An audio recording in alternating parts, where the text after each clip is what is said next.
বৃহস্পতিবার রাতে ইশারের পর একটা আমল করুন, আপনার সব গুনাহ ক্ষমা হয়ে যাবে, চেহারায় সৌন্দর্য বৃদ্ধি পাবে এবং মনের সব আশা পূরণ হয়ে যাবে ইনশাআল্লাহ। আপনি আল্লাহর কাছে যা দোয়া করবেন, যত পাপ আপনি করেছেন, কে নাই পাপ ছাড়া? প্রিয় ভাইরা আমার, আপনি আমলটি শেয়ার করে দিবেন। আপনি আমল না করে সওয়াব পেতে পারেন। সেটি কিভাবে জানেন? রাসূল সাল্লাল্লাহু আলাইহি ওয়াসাল্লাম বলেন, বাল্লিগু আন্নি ওয়ালাউ আয়া। একটি আয়াত, একটি হাদিস, একটি আমল যখন তুমি জানতে পারো, সেটি শেয়ার করে দাও, সেটি সবার কাছে, তোমার ভাইদের কাছে জানিয়ে দাও। আপনি আমল না করে সওয়াব পাবেন। যদি আপনার একটি শেয়ারে অন্যজন আমল করে, তাহলে তার আমলের পার্সেন্টেজ থেকে আল্লাহ তাআলা আপনাকে সওয়াব দান করবেন। সুবহানাল্লাহ।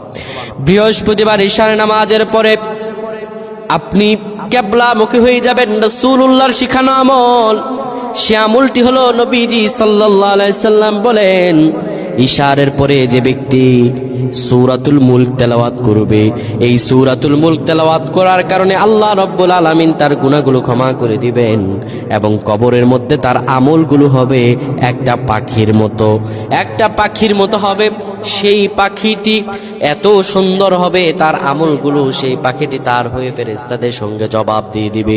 আমার আল্লাহ রাব্বুল আলামিন দয়া করে, মায়া করে তাকে মাফ করে দিবেন। সুবহানাল্লাহ।